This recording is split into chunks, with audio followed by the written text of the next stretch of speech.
Hello class 12. Today we are going to start discussions on electrostatics. So what do you mean by electrostatics? As you all know that electrostatics is a study of electric charges at rest. Here we will study the forces, fields and potentials associated with the static charges. So as you all know, there are two types of charges, positive and negative. First of all, we will study the basic properties of electric charges. So what are the basic properties of electric charges? It is observed from the experiment that electric charge has the following three properties. First of all, additivity. Secondly, quantization. Additivity. Second property is quantization.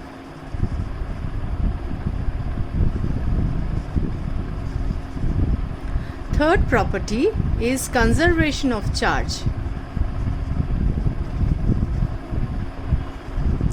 So the first property, what is additivity of charges?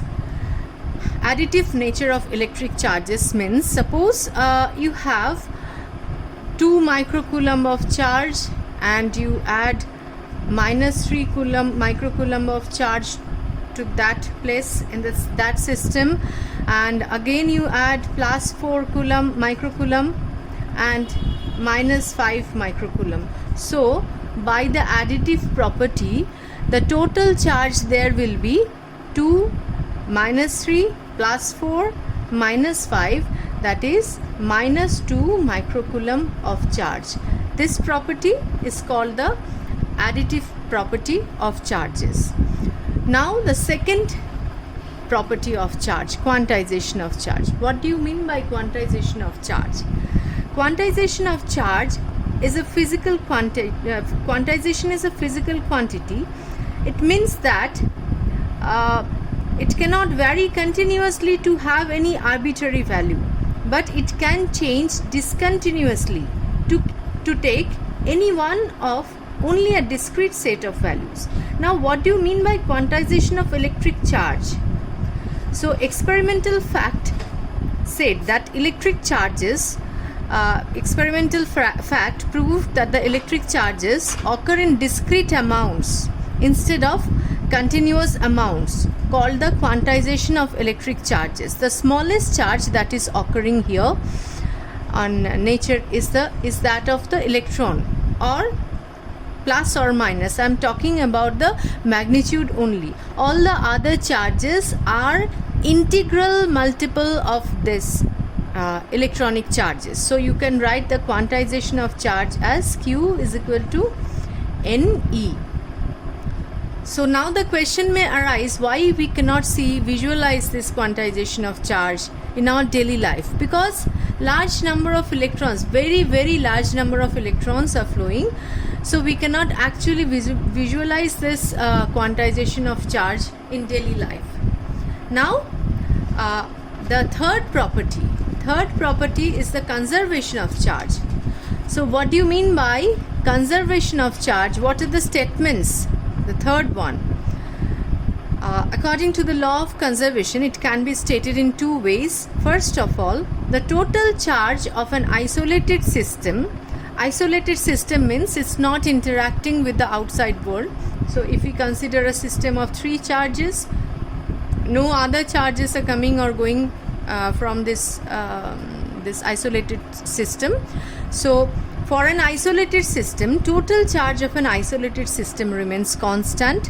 This is the first statement. Or in other way, you can say that the electric charges can neither be created nor be destroyed.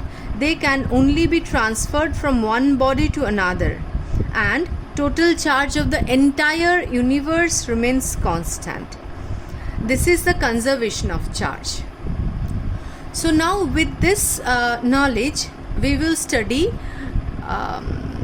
one law related to charges, and as we know, the like charges repel and unlike charges attract.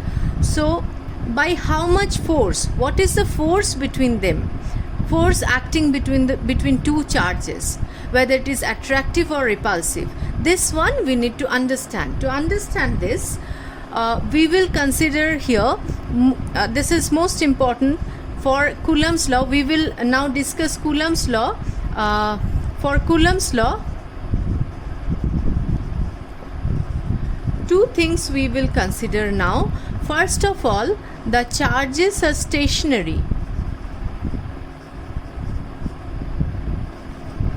and secondly, they are point charges. So point charges and stationary charges, we will consider these two facts, and we will now go to the statement of the Coulomb's law.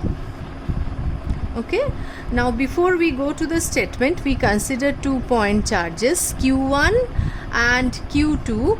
They are separated by a distance r, and Coulomb's law states that the force of attraction or repulsion between two stationary point charges is, this force F is directly proportional to the product of the charges, and force is inversely proportional to the square of the distance between these charges. So this is basically an inverse square law force, just like the gravitational force. We will discuss the difference between Coulomb force, this electrostatic force, and gravitational force later. So this is basically inverse square law force, and it acts along the line joining these two forces. So it's also a central force, non-contact force. These are the properties. Now Coulomb force is much stronger than the gravitational force. Okay, and the second important thing, Coulomb force is medium dependent, whether it's air, this intervening medium, in the medium in between these two charges is air or any other medium, the force will depend on the intermediate medium. In case of the gravitational force was independent of that medium.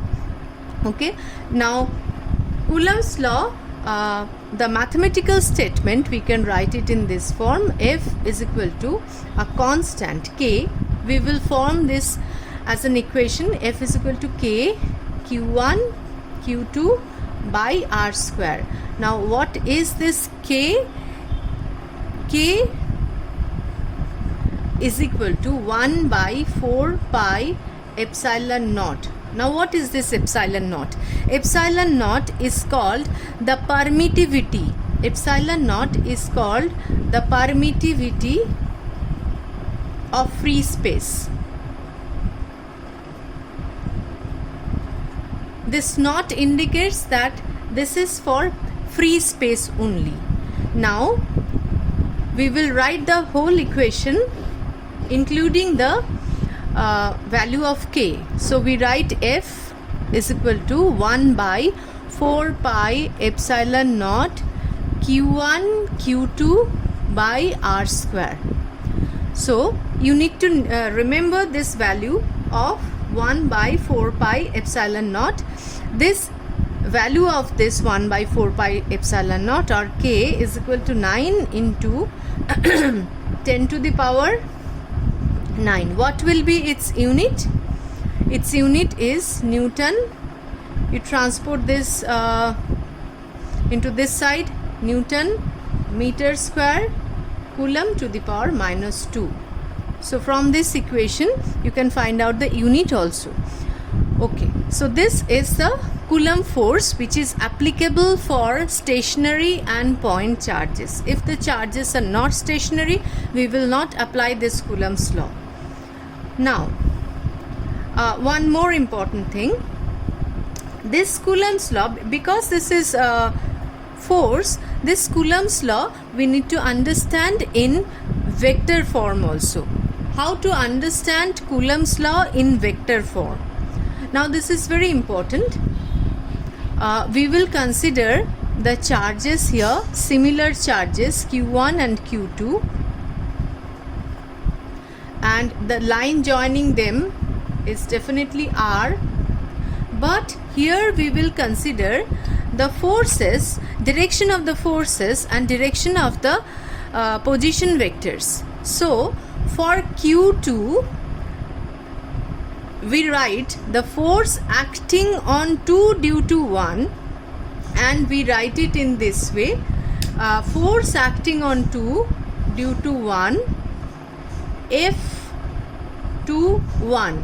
You read it like this: force acting on 2, charge 2 due to 1 is this. So because we have taken the similar charges, they are repelling and the force is acting in this direction.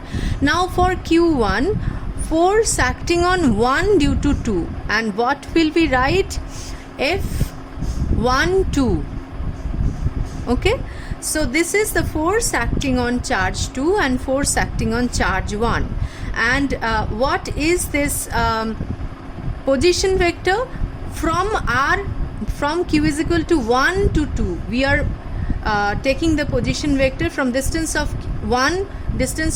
1 and 2. We take it in this way: this is R12. From 1 to 2, from 1 to 2 is R12, and from 2 to 1 it is R21. Now from the laws of vector, properties of vector, you can see that the magnitude of the R12 and R21 are same, and you can see that R12 is equal to minus R21. It comes with a vector sign. Here also there is a vector sign. Okay, now we will write the Coulomb force, the Coulomb's law, in vector form. For F21, force on 2 due to 1, it is acting in this direction, and the vector along this direction is R12. So we will write 1 by 4 pi epsilon naught Q1 Q2. The magnitude of this distance between them is R, so R square, and unit vector from 1 to 2 along this direction is R12. And similarly for F12 we will write 1 by 4 pi epsilon naught Q1 Q2 by R square, and F12 is acting in this direction, so we'll take a unit vector along R21, so R21. But as we have seen that R12 is equal to minus R21, we can write that F21 is equal to minus F12. So it's like the action reaction force. Okay, it's similar to the this Coulombian forces obey the Newton's third law of motion. Now we will go to the next step, that will discuss this epsilon 0 for other medium also, Coulomb force for other medium. So the equation, Coulomb's law equation, is F is equal to, basic equation for air or free space is 1 by 4 pi epsilon naught. We will no more consider the vector form. Vector form again will come back while solving the numerical. Now F is equal to 1 by 4 pi epsilon naught Q1 Q2 by R square. So if this is free space, this is epsilon naught, but if this is any other medium, then F will be 1 by 4 pi epsilon. Instead of epsilon naught we will write epsilon. Epsilon is the permittivity of that medium. Okay, so permittivity is that property of that medium which determines the electric forces between these two charges. Whether the force will, how much the force will decrease, that will be decided by this permittivity. How much is it permitting, allowing the force. Okay, this is permittivity. So Q1 Q2 by R square. This is in free space. I am writing it V for vacuum, and this is M for any other medium. So now it becomes, if we divide, this is our equation 1 and this is 2. If you divide 1 by 2, we get force in vacuum by force in that medium becomes, this thing will go in the numerator, epsilon by epsilon naught.